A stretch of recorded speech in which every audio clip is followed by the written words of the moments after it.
My experience with ayahuasca really kind of goes back to the way I've always felt about the use of psychedelics as part of a healing journey. It's not been a thing that I've pursued for a long time in my life.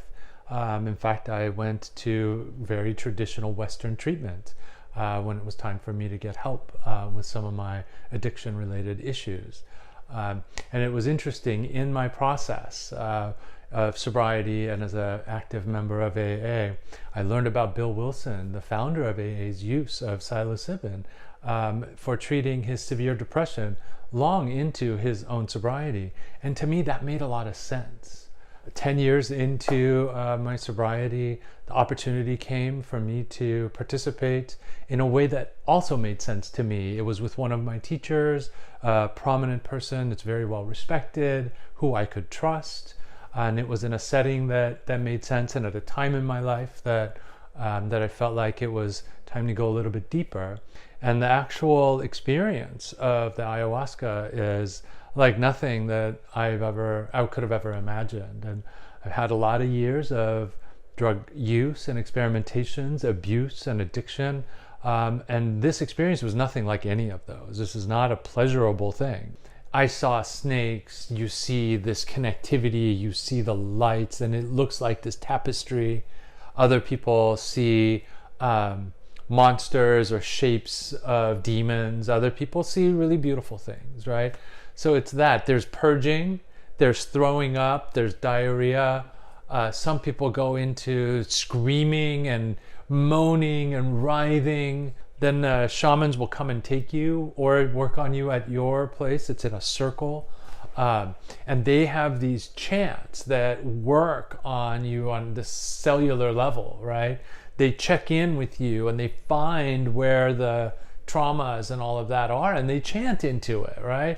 When that vibration or that whole thing is connected with yours, it really penetrates you. And it penetrated me, and I would be like, I could feel stuff, and other times it would nauseate me, right? Or just nothing. I couldn't hear a thing, even though it was always going on, I found out later.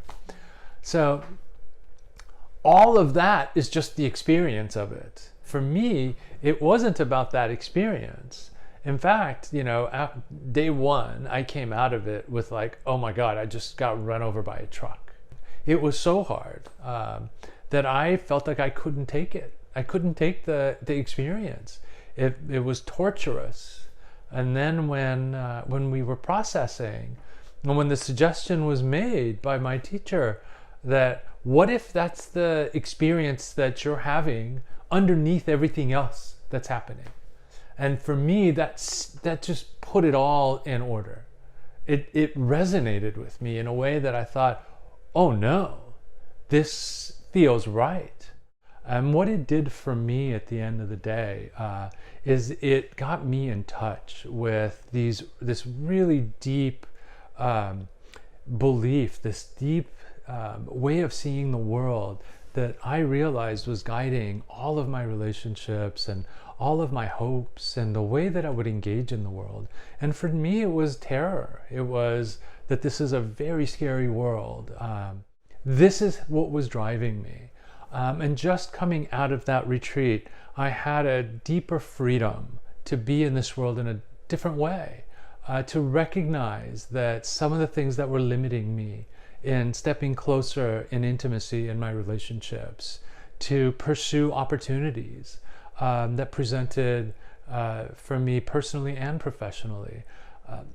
And just by knowing what was limiting me, I had some agency around moving forward. And it also gave me a lot of things to work on. And that's the work that I've been doing these past couple of years since that retreat, around figuring out where and why I see the world in the way that I did, or I did see the world in the way that I did, and how I might be able to see the world differently.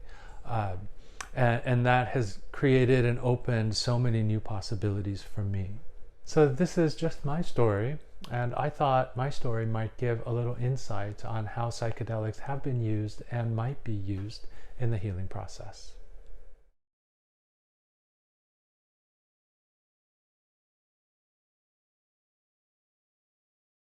So this is my brief overview of experience with ayahuasca. What's your story, or what's your curiosity? Please tell us in the comments below. And if you enjoyed this video, please subscribe for more video content.